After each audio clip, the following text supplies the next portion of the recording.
Well, good morning, everybody. Good to see you this morning. Take your Bible and open it to the last book of the Bible, Revelation. That's where we'll spend a little bit of our time today. You may notice the slide says Part 2 in small type down there at the bottom. This is a continuation of last week's study, and we'll do a little review there. I will be out next week, but we have no Bible class next week, so we'll just pick up where we leave off the following week. If you will recall, we're talking about the place where God is. And this thing works better when I turn it on. There we go. It's a verified place. It's a real place. Heaven is real. The contemporary wisdom of a lot of the skeptical world is that it's just an imaginary existence, pie in the sky and the great by and by, that sort of thing. But it's a verified place. And we looked at some passages last week that attest to that fact. Psalm 11 and verse 4, the Lord's throne is in heaven. Now we might add to that passages like Hebrews chapter 3 and verse 4 that tell us that every house is builded by someone, but he who made all things is God. In other words, you look around at the world around you, somebody had to build it. Somebody had to create it, and it obviously was not us. Therefore, whoever built it, whoever created the physical universe around us has to be somewhere. Well, the psalmist tells us his throne is in heaven. You look at Psalm 102 and verse 19, he looks down from the height of his sanctuary. From heaven he views the earth. And we talked a little bit last week about how that heaven is not a geospatial location, but a spiritual location. And you remember John 3 and verse 13 as Jesus is speaking to Nicodemus. He talks about the fact that no one from here has ascended into heaven. The only one who has is he who came from heaven, the Son of Man. And then Hebrews chapter 1 and verse 3, we are very familiar with that statement beginning Hebrews 1 and verse 1. God, who at sundry times and in diverse manners spake unto the fathers by the prophets, hath in these last days, oh, by the way, guess what? We're living in the last days. We are here and now and have been since the crucifixion of the Christ. God hath in these last days spoken unto us by his Son, whom he appointed heir of all things, by whom also he made the worlds, who, being the very effulgence of his glory, after making purifications for sins, he, Jesus, sat down at the right hand of the majesty on high. So heaven is a real place. It's verified. There's testimony. There's evidence of it. It's also a purified place. It's a place where sin is not found. In my Father's house are many mansions. If it were not so, I would have told you, I go to prepare a place for you, Jesus told the disciples. And then we pointed out from Hebrews chapter 9, verses 24 through 27, the symbolism of Jesus entering into the very presence of God compared to the high priest of old, entering one day a year, twice, but only one day, into the most holy place, or the Holy of Holies, where the Ark of the Covenant was located in the ancient temple and in the tabernacle before that, in order to make atonement for the sins of the people. But the high priest's atonement that he offered for himself and then the atonement that he offered for the people was only good for that year. What did he have to do the next year? Yom Kippur, the Day of Atonement, the next year, Leviticus chapter 16, he had to do it all over again. Jesus entered beyond the veil. There's immense symbolism in the fact that when Jesus died, the veil of the temple in Jerusalem was torn in two from top to bottom. No longer are we separated from the presence of God by that veil. Now we can enter directly into his presence through the blood of his Son. Being lifted up from the earth caused Jesus to be able to cast down the ability of Satan to enter into the presence of God, as we noticed last week. But then, here's where we'll pick up today. Heaven is a verified place. It's real. It's a purified place. No sin is there. And it's a fortified place. And that's an interesting way to think of it. What's a fortification? What is a fortification for? What purpose does it serve? To protect you. To what? Well, no, purification, it does serve as a separator between cleanness and uncleanness. That's the point there. But its primary purpose is protection. Or we might say, in one sense, isolation, separation. Well, our world, what's our world like? Is it the world you grew up in, Andy? It's changed a little bit, hasn't it? Our world is very different than the world of the 1950s or 60s or even the 80s or 90s, isn't it? 20 years ago, our legislature was debating the idea of defense of marriage and recognizing that marriage was between a man and a woman. Now, our legislature has passed the Respect for Marriage Act, which basically says anything you want to call marriage is marriage, and we have to honor it. And several state legislatures are now seriously discussing legalizing polygamy. Well, things have changed, haven't they? How many places can you go now where talking about God is not allowed? Too many, he says. That's right. Think about this, though. How many of you work for companies whose official policy is you don't discuss religion with your coworkers on company time? Several of you nodding your heads. Why? Is it just because that supposedly impinges on productivity? No, in most cases, especially in corporate America, it's because we don't want anyone to be able to allege, it doesn't even have to be proven. We don't want anyone to be able to allege that the company is in any way approving of or endorsing one religion over another. Things have changed. Even mentioning God is unwelcome in many places. How many teachers in public schools, and I know we have some public school teachers in the congregation, but how many teachers in public schools would caution students not to openly display a Bible in the classroom? How many public schools might we find where at least one teacher on the staff would prohibit that in their classroom? The world has changed.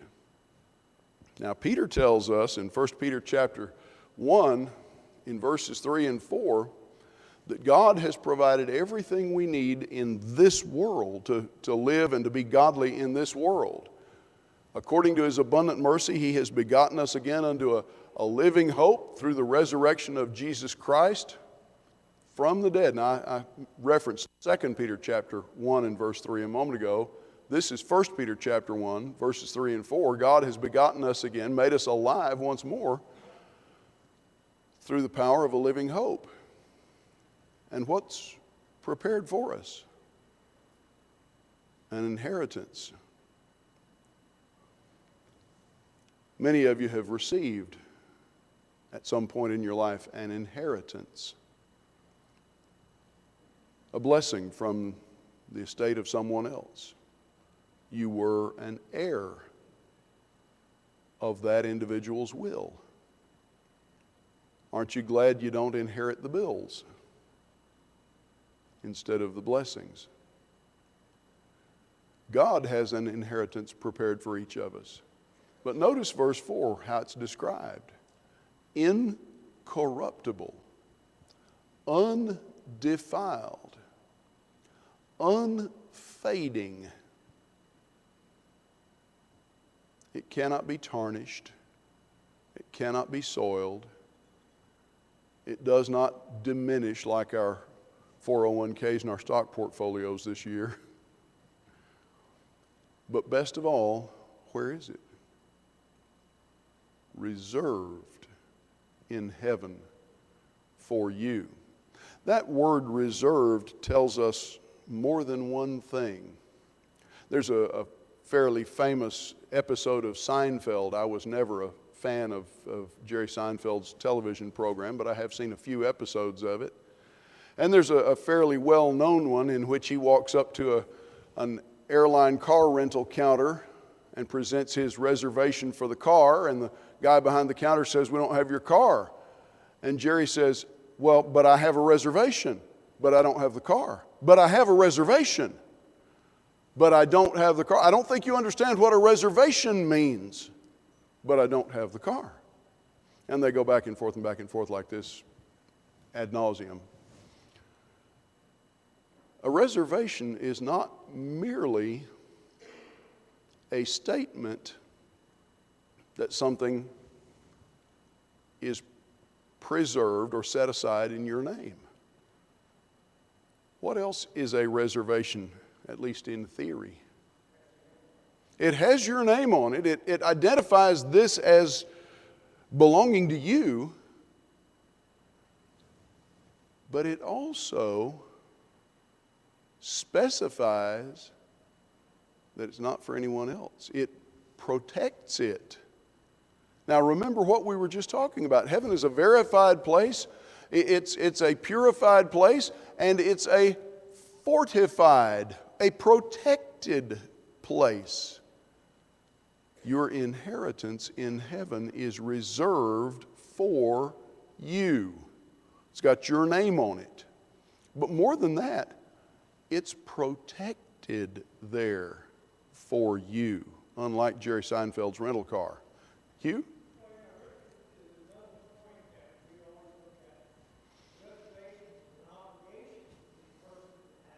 You're right. Mm-hmm.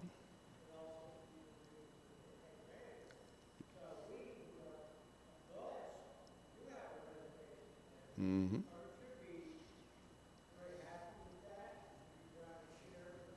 Okay. Here's a good point. Hugh makes the point that a reservation is an obligation to the individual. Now think about this. God has committed himself to you in connection with eternal life. Go ahead, brother. Non-transferable. That's a good point as well. If it is in your name, you're right. If it is in your name, it's not for anyone but you. And that's what Peter says here in 1 Peter chapter 1, verses 3 and 4. But go on. New Jerusalem, when you read about New Jerusalem in Revelation chapter 21, coming down out of heaven, the city that comes down out of heaven is a walled city with gates for access. The gates join the segments of the wall. Why would you build a wall around a city?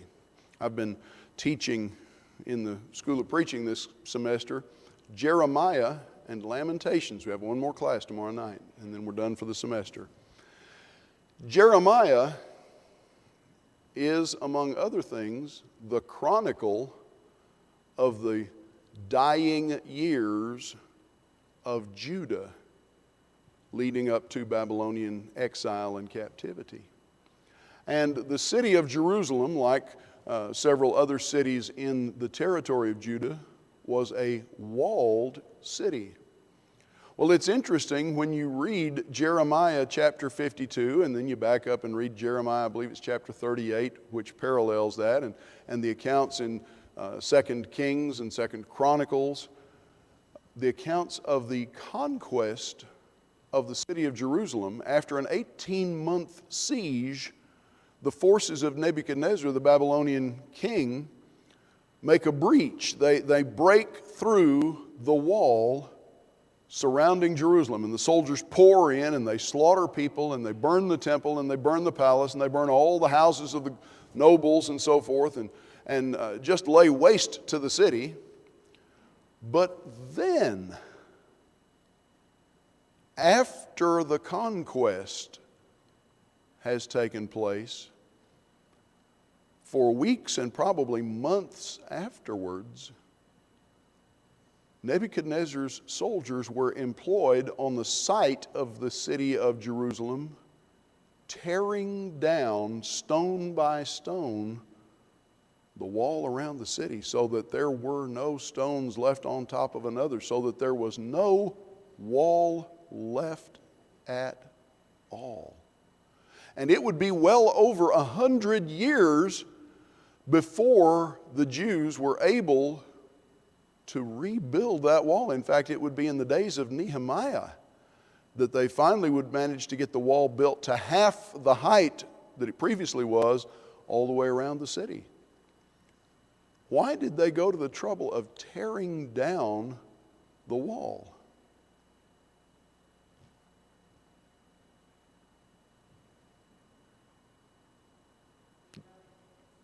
There would be no defense, that's right. It was in some respects a symbolic gesture for Nebuchadnezzar and his troops, because they had already conquered the people and they were exporting them into captivity. They left a few behind, but it was a reminder to anyone who passed by that if you oppose King Nebuchadnezzar, this is what happens. You're left utterly defenseless. But the city that comes down out of heaven is not defenseless. It's a fortified, a protected place.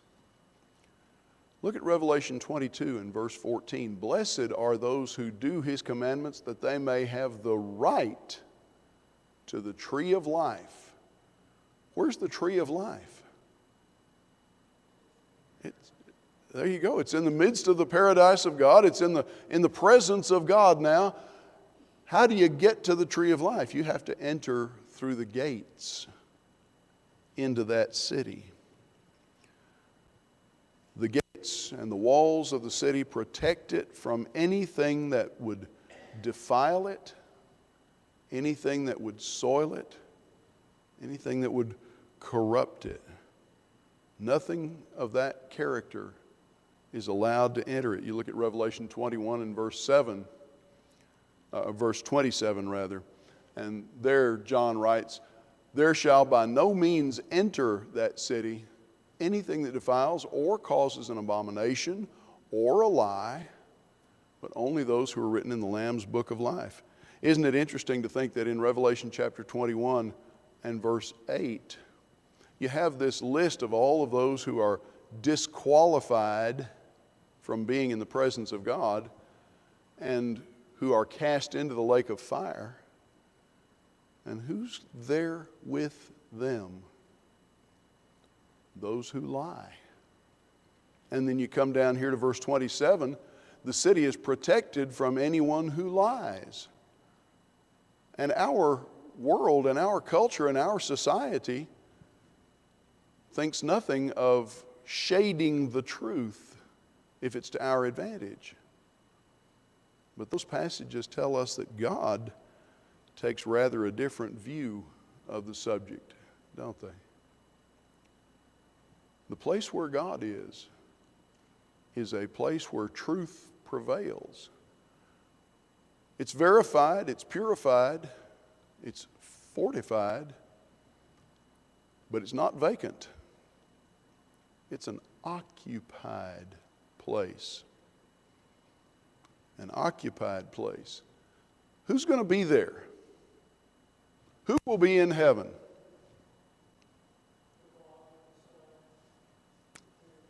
Father and Son, Revelation 21. You look at verse 22, and what does he say here? At verse 22, he says, I saw no temple in the city, for its temple is the Lord God Almighty and the Lamb. You don't need a temple there because we're in the presence of God. The whole city is the presence of God. Go ahead.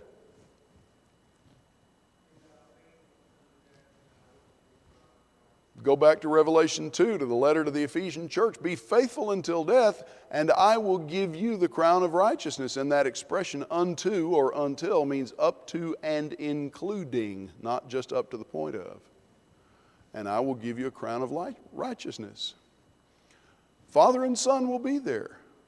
so will the Spirit of God. You look at Revelation 22, and in verse 17, the Spirit and the bride say, come. And let the one who hears say, come. And let the one who is thirsty come. And the one who desires to take of the water of life freely.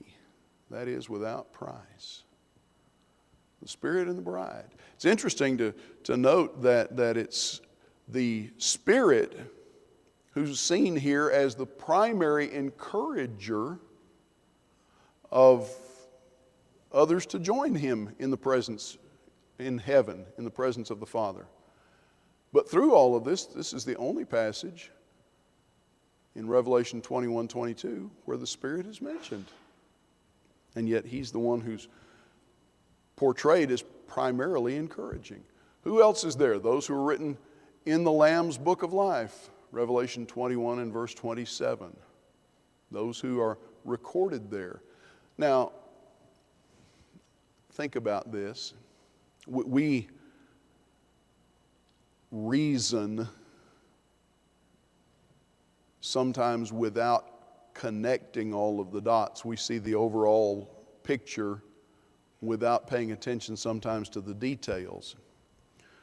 If someone's name is written in the book of life, what does that imply about other names?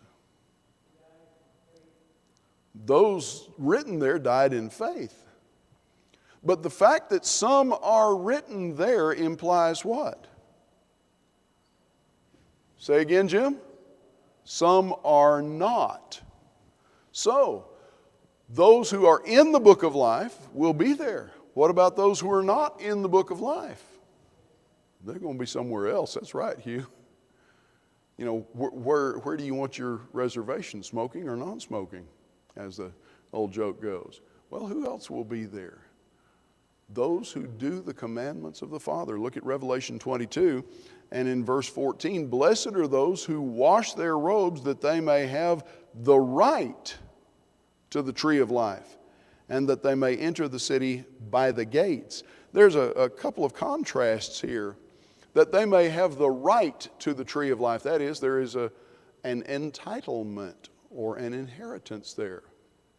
There's no theft involved. But notice what else it says. That they may enter by the gates. How do you normally get into a fenced or walled area? Now, it used to irritate the fire out of my father when I was just a little chap. We had a dog, and my dad went to considerable expense to put a chain link fence around the backyard to contain the dog. But we had a neighbor boy who lived sort of catty corner behind us, who was several years older than I was, and when he would come to visit or come to play or whatnot, rather than walk all the way around the fence to either side of the house where there was a gate, he was big enough that he could just put his hands on the top rail and clamber up and climb over the fence. And it irritated my dad to death because, you know, when you do that to a chain link fence, what happens to that top rail eventually? As you get older and heavier, sooner or later it begins to be sway-backed. And he would scold Chris and tell him, you go around and use the gate, boy. And as soon as his back was turned, of course, he'd over the fence again. And when I got big enough, I have to confess, I did that a few times myself. I never bent the fence rail, though. Well, those who do the commandments, who keep his commandments, have the right to enter by the gate, entitled to walk through, as it were. Isn't it interesting that in John chapter 6, Jesus talks about those who try to press violently into the kingdom, try to force their way in, but they don't have the right to enter on those terms. A verified, a real place, a purified place, a fortified place, an occupied place. Revelation 22 and verse 17, the Spirit is the one who encourages us to be there. How does He do that? How does He encourage us?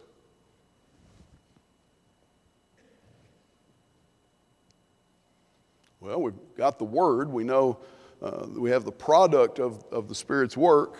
He's inspired the writers to record the message for us. These things John says in John 20 verses 30 and 31 of the gospel record, these things are written for our admonition, or these things are written that you may believe and that you may have life in His name. Paul tells us in Romans 15 verse 4 about the Old Testament, these things are written for our admonition and our learning, upon whom the ends of the ages are come. But how else does He encourage us to be in heaven?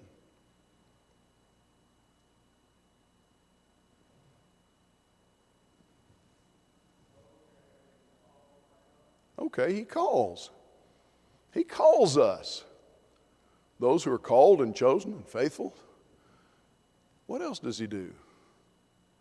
Well, He compares heaven, doesn't He? What's heaven like?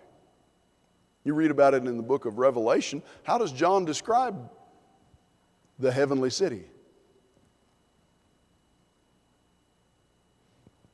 Well, we've already talked about it. It's pure and it's free of sin. And there are no lies, no night there. God will wipe away every tear and all of those things. But what else does He, what does He compare it to?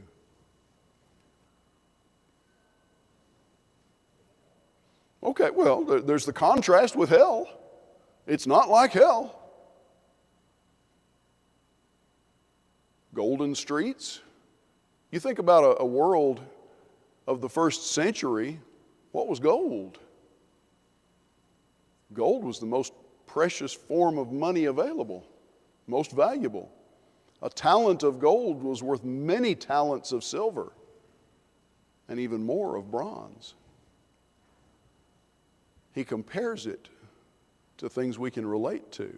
There's no night there. Well, we're actually talking about a spiritual place. What makes for day and night? What causes day and night? It's daytime outside right now. Light. But in our world, it's not just light generically. You go back to Genesis chapter 1, in the beginning was God created the heavens and the earth was without form and void. Darkness was upon the face of the deep. The Spirit of God brooded or moved upon the waters. And then God did what? God said, light. And there was light. But we get on down through the creation week a little ways before we find what? Sun, moon, and stars. So in the beginning you had, generically speaking, light. And then God separates it and distinguishes day from night. But the Holy Spirit tells us there's no night in heaven because God is the light, constant source. Unlike this world, none of us likes to stumble around in a dark room, do we? We turn on the lights to avoid that. He compares it to what we know. How else does He encourage us? Fellowship. Do you like being in the presence of your brothers and sisters? Here we are, a week before one of the major holidays of the year, one of the major travel holidays. The news was saying just the other day that I think it was Friday was expected to be the busiest travel day of the holiday season, Christmas. We'll spend time with family, won't we, for the most part? Loved ones. Why do we do that? Why is my wife antsy to see our grandchildren? They're special. She loves them. She wants to be around them. Why are you eager to see your children or grandchildren? Same reason. They're family, that's right. They're not just some random kids. They're my kids. They're family. Well, what about the church? We're family. We're brothers and sisters of our Father. He encourages us with fellowship. He encourages us with the prospect of rest. Rest. Revelation chapter 14 and verse 13, blessed are the dead who what? Die in the Lord. Why are they blessed to die in the Lord? For they do rest from their labors, and their works follow after them. The memory of what they've done is not forgotten. So, he encourages us to be there. Think about it. Who's going to be in heaven? We would presume, who? The saved. We would presume men like Abraham and Isaac and Jacob, Moses, Job, David, Isaiah, Jeremiah, Elijah, Elisha, Ezekiel, women like Deborah and Ruth and Esther, Mother Eve.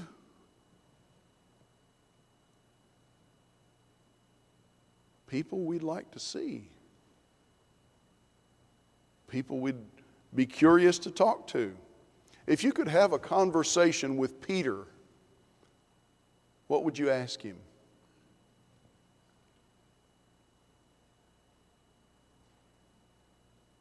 If you could sit down and discuss theology with Paul, what would you like to know? If you could talk to Mary, what would you ask her?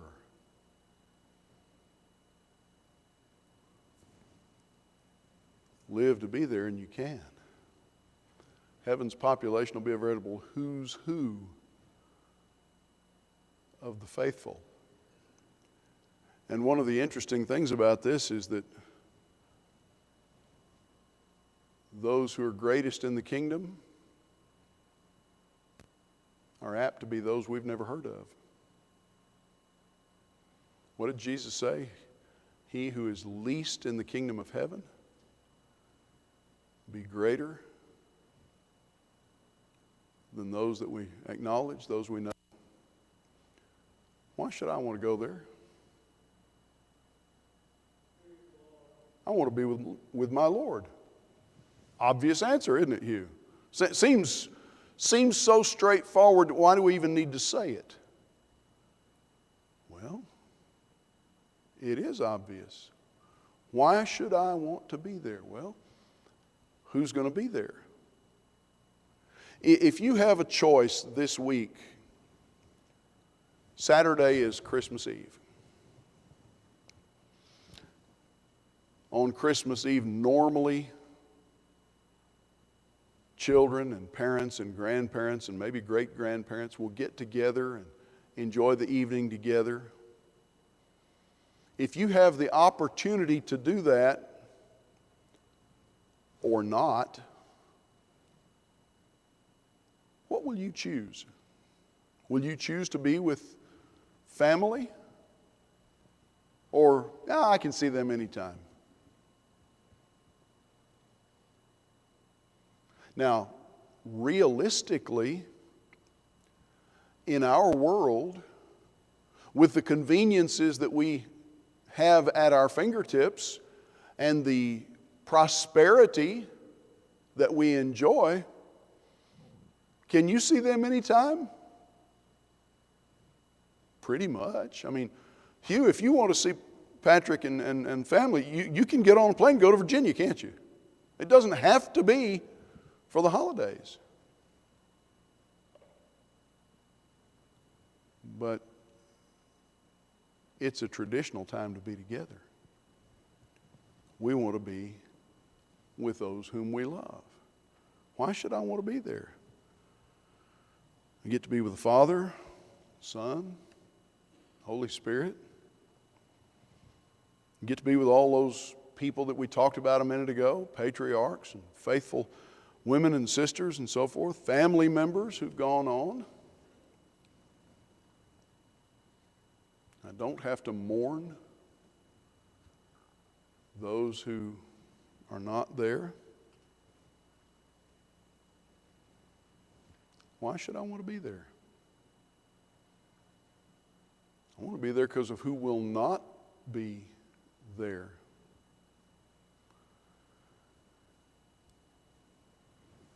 I read an article the other day about the adult impact of being bullied as a child.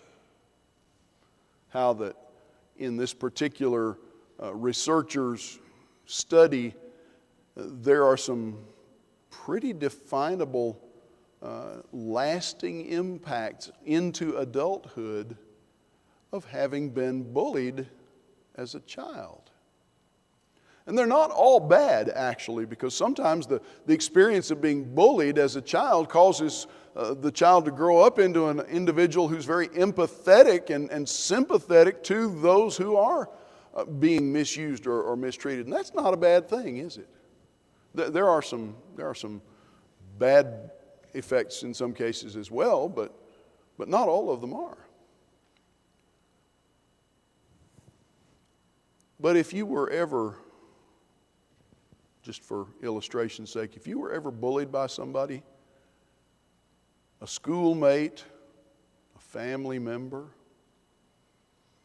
if you grew up in a dysfunctional home, maybe it was a parent or a grandparent,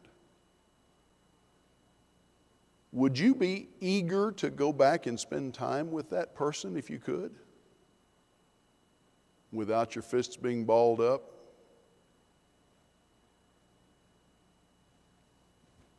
Realistically, most of us probably would not. How many of you have been to a high school reunion? A few of you.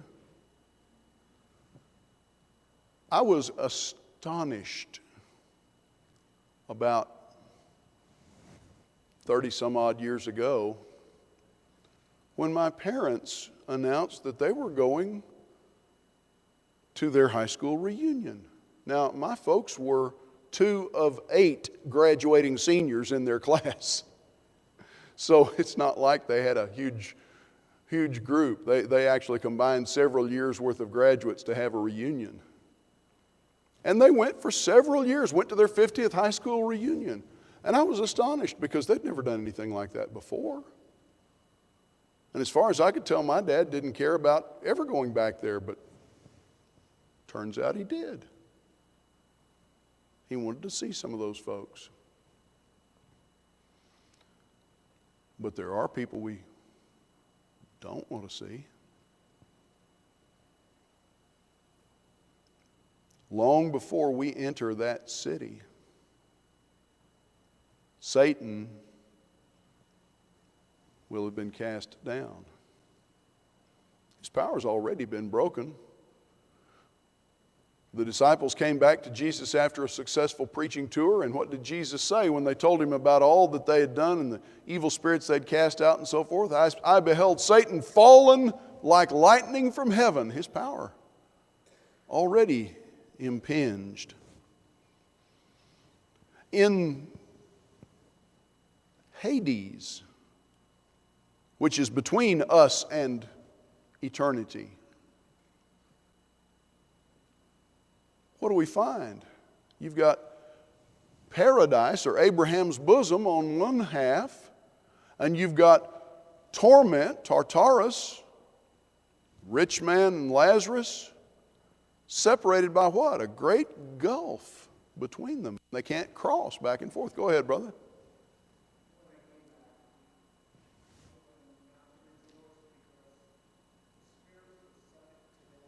Yeah.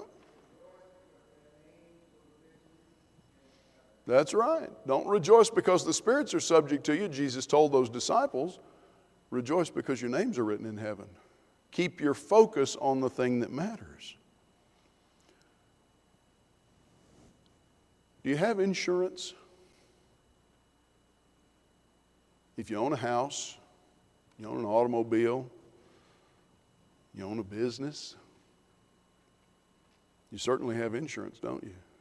In fact, it's required by law if you want to license a vehicle in this state and drive it. What about your health? What about your life? You have life insurance? Why? It protects you from things that you don't want to have to endure.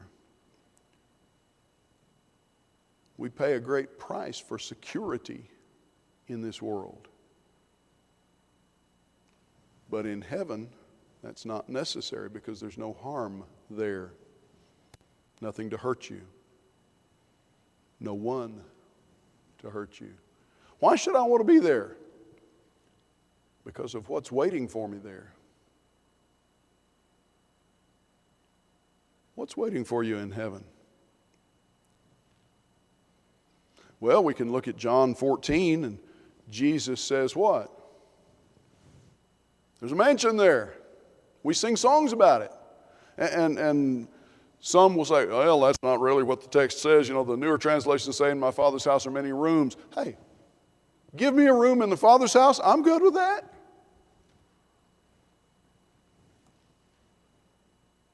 What else is there? Streets of gold. Well, big deal. What? The faithful are there.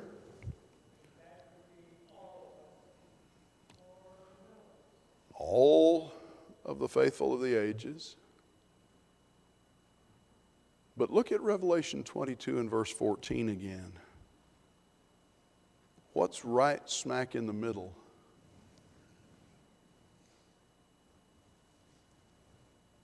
The tree of life. The thing that set apart the garden from all the rest of the world that God had created. Source of life. Why should I want to be there? Because it is absolutely perfect. There's no flaw, there's no fault, no shortcoming, no problem. You look at 2 Peter chapter 3 and verse 14. You look for things, Peter writes, for such things.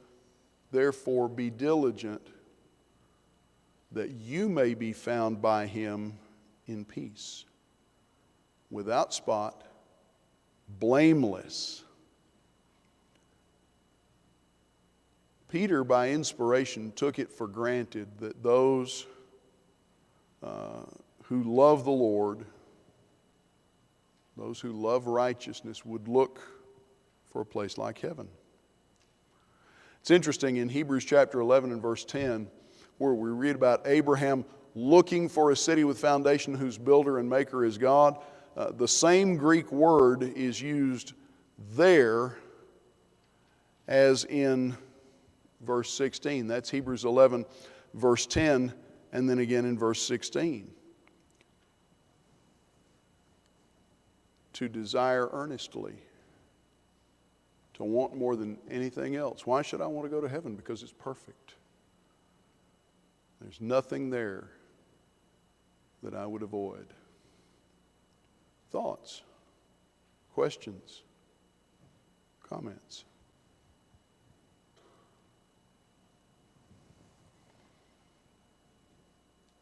Thank you for your participation, for your attention. God willing, we'll pick up on this theme in 2 weeks' time.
because I didn't know who he was. Yeah. Cover up your